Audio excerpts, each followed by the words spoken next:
G'day Internet, welcome back to another video. The Clamshell iBook. Yes. A machine I love for all the wrong reasons, but we'll get to that a bit later in the video. Straight up, what I want to do to this machine is give the RAM a bit of a bump and swap out the slow old hard drive that's in this machine. So that's what's in store today. So to do this job, what are you going to need? I highly recommend you clearing yourself a reasonably large space to work on because you are going to end up with parts everywhere. Speaking of, this is definitely one of those jobs you're going to want an ice cube tray for to keep track of all your screws because there is going to be a lot of them. Any kind of standardish electronics repair screwdriver set will do the job. This is just a cheap one from Jaycar. Primarily you're going to be using a couple of different size Phillips heads and a Torx bit, a T8 I think. Depending on how far you're going with the teardown of your clamshell, there is a point where you need a 5mm nut driver, but I don't think we're going to need it in this particular job. If you're not doing this on a YouTube video, this is probably a pretty good job to do with some nice music playing in the background. But if you are doing this as a YouTube video, don't forget your anti-static protection. And last but not least, probably the most important thing, the iFixit teardown guide. So with all that sorted, let's get underway. Right, so let's start tearing this thing apart. And as my patrons will tell you, this isn't my first rodeo. Start by flipping it over. You want either a coin or a flathead screwdriver and open up the battery compartment. Get that out of the way. Come on, unlock. There we go. And pop the battery out with its little tag. Next up we have 1, 2, 3, 4, 5, 6 Torx screws. Just be aware that the top 2 are longer than the other 4.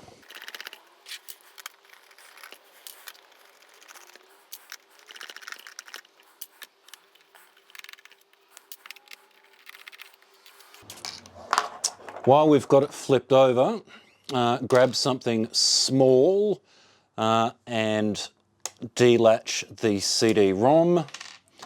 And there is a Phillips head screw hidden behind it, just in here. Right, flip it back over. Whoop, open the old girl up. Next up is to remove the keyboard. To do that, depending if someone has been in here recently or not. There's 2 latches here that you pull your fingernails against and lift up, but there is also a locking one in the middle that needs quarter of a turn. That then pops out and just fold it to one side. I have an airport card in mine, so undo its little latch, pop it out, disconnect the antenna cable, and the airport card can go to one side. Next, there's 2 screws in the middle here and they need to come out.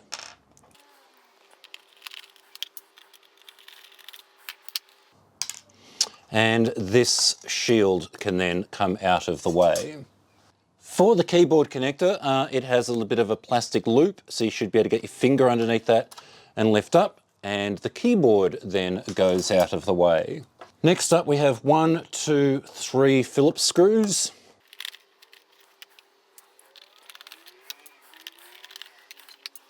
We then need to disconnect the speakers, which is this little black and red wire just here. And we also need to disconnect the trackpad. It has got a bales or clip or whatever you want to call it around it, so get a fingernail in underneath, lift that up and disconnect the cable. Next, grab your spudger. I find it best to start at the top right hand corner, get in underneath it and start lifting it towards you, and that should start to release. Next, do the other side. Now be aware, just on the left towards the middle, there is well, I'll show you in a second, but it's a little more difficult to release than the rest of the case.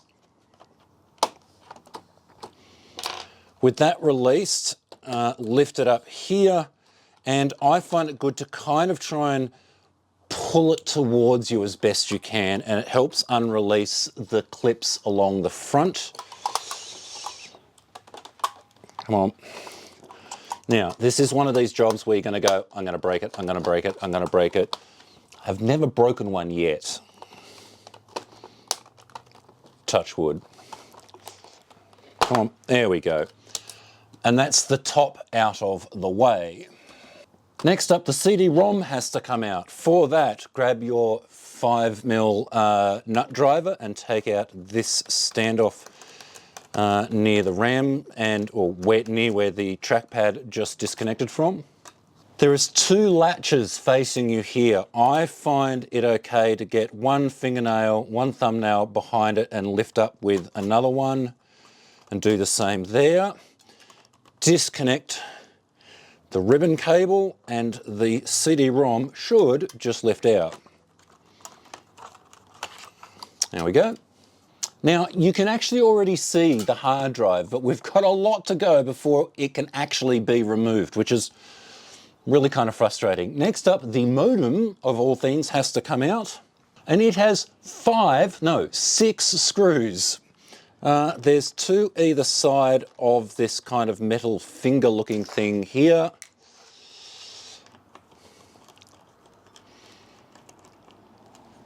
And a big flat one holding the rest of it in.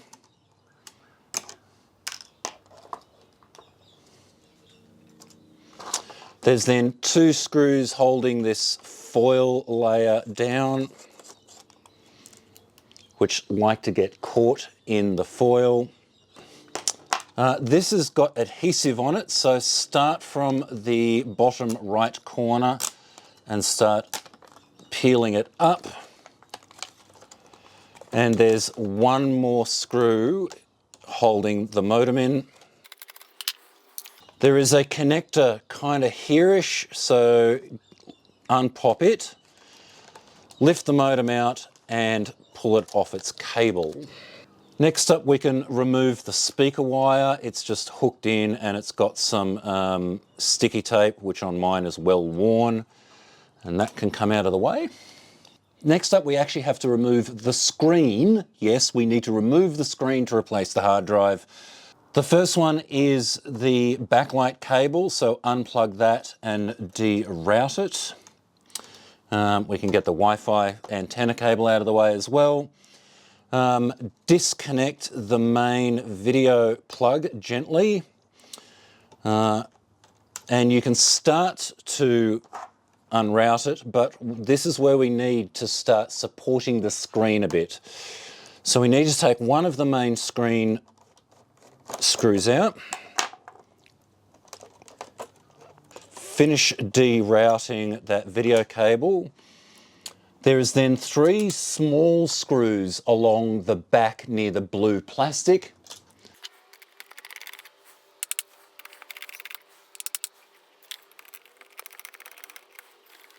Can I get that screw to come out? Come on, thank you. And finally, the second main hinge screw.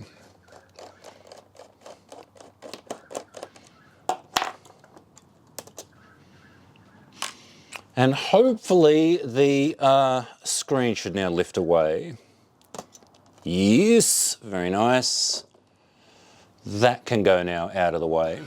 Next up, we need to remove the RJ12 connector, RJ12, RJ11, anyway, the connector for the modem.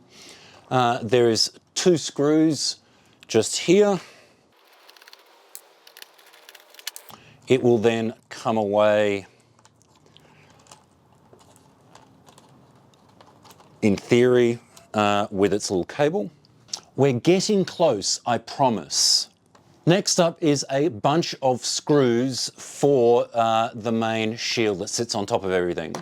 We have 1, 2, 3, 4, 5, and 6 screws that need to come out. The one here is the slightly longer one. We then have one of the flat ones that are kind of everywhere. We then have a small flat top one.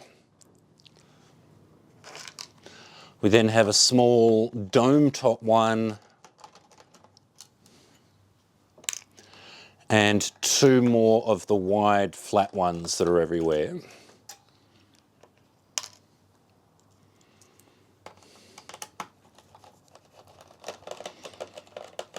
And all things being equal, this shield should now lift off, starting at the top right. Start by lifting it up. And yes, it came out. Nice. Finally, the hard drive needs to come out. I find it good to disconnect it first. There's kind of a loop that you pull up on. Come on. Gently, of course. And then 3 more standoffs, so use your nut driver again.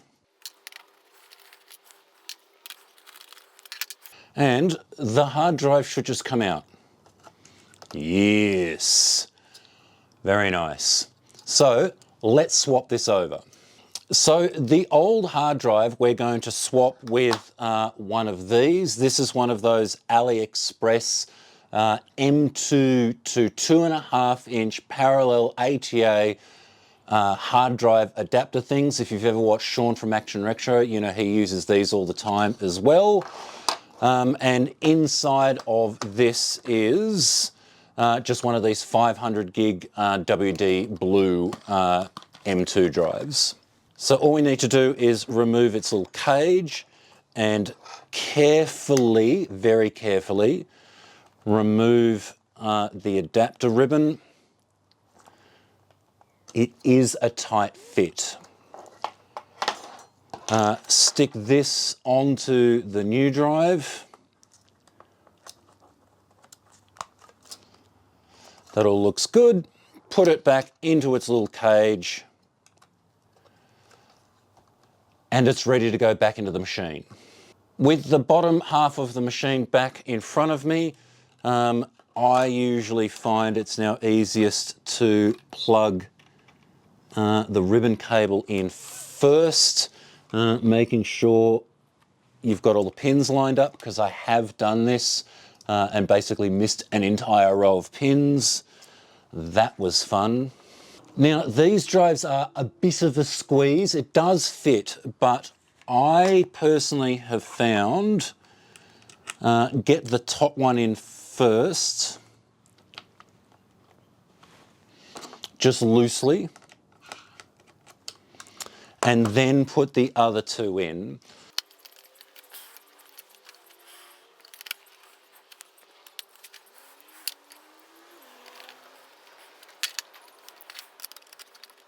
Now, I'm not sure why that is a little bit of a squeeze. It's nothing horrendous, don't get me wrong, because in theory this should be the exact same size, but it is what it is. Now, I'm going to go and put the rest of this machine back together. I'm not going to sit here and make you watch the whole thing in real time. As they say, reassembly is the opposite of disassembly. So I'm going to go ahead and do that.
Now, I've nearly got it buttoned up, but there's one last thing I want to do. This 366 megahertz model comes with 64 meg on board, but digging around, I've managed to find a 128 meg stick. So it just goes into its little slot under the keyboard.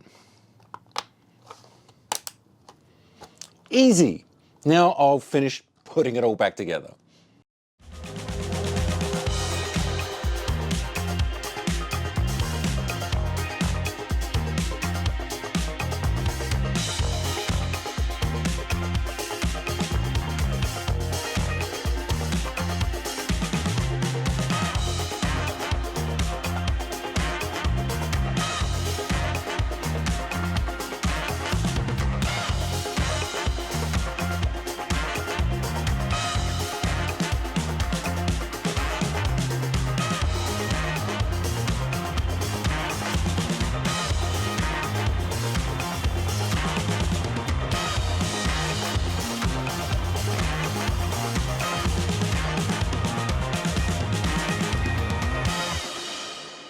So here comes the real test.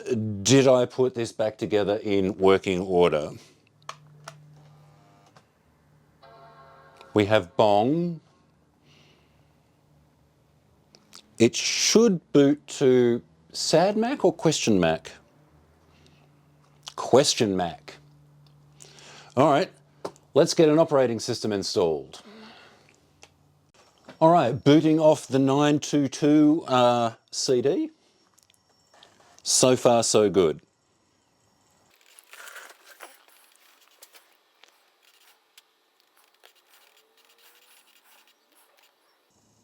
Okay, let's see if it sees the hard drive.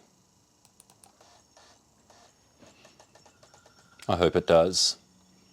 That looks like it. It's the only other one there. Initialize. Nice! We have a hard drive. This is always good. Let's give it a classy name like Mr. Clammy. And kick off the OS install. What options do I have? Nah, don't worry about that. It's already a clean install.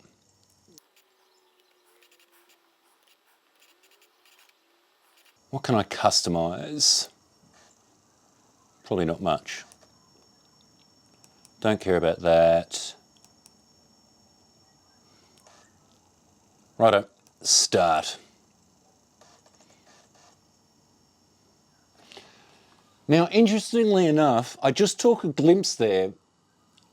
I believe this might be one of those machines that is limited to a 128 gig hard drive, because I'm pretty sure that it only saw 128 gig, and that was a 500 gig hard drive that I put in this thing. We'll let the OS install finish and we'll have a look. All right, install finished. And if we have a look, yeah, that's, by the time you add up all this, that's the 128 gig. Now, I did a bit of reading and it seems like, yeah, it's a hardware limitation, not a Mac OS 9 limitation.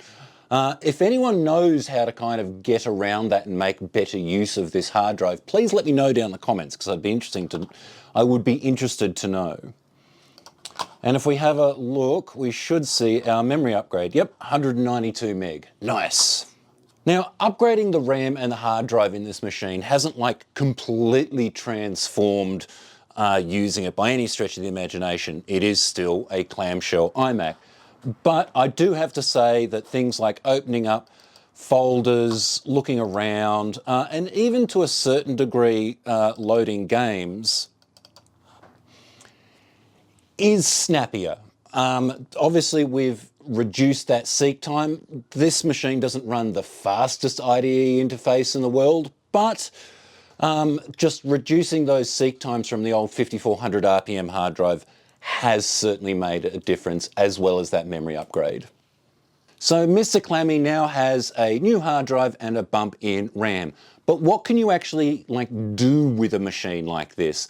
Well, with things like Frog Find, you can browse the internet to a certain degree. It's at least enough to get onto, say, Macintosh Garden and download a few things. Be aware, though, that the airport card in this is the original one, so it doesn't support modern Wi-Fi encryption, so it doesn't do WPA2 and stuff like that that we're all used to. So you are going to have to set up an access port that supports older encryption. Performance-wise, Quake 3 runs okay. Just running around an empty map, you'll get kind of the 30 to 40 frames per second. But as soon as there's any real action, that's going to drop you down into the 20s. And personally, I found when playing it, that can actually be quite jarring. Quake 2 plays beautifully, although I couldn't actually get any real frames per second, and so does Unreal Tournament. Now, I started this video by saying I absolutely love this machine with a huge but. The but is this. This machine is dumb as dog shit. I love the styling, I love the colors, but when you take into account that this is a laptop and therefore a portable machine, all of this real estate round the edge to give it its clamshell shape is a complete waste of space. You may even be able to see it on camera, that you can actually see the line where the real screen is, and the rest is all just decoration. But that's why I like it. It's ridiculous, right? There is no need to build a laptop like this, and its direct replacement, which was the next version of the iBook, did away with all this kind of extra wasted space. But for now, that will pretty much do it. If you liked the video, click like, subscribe, all the usual YouTubey stuff.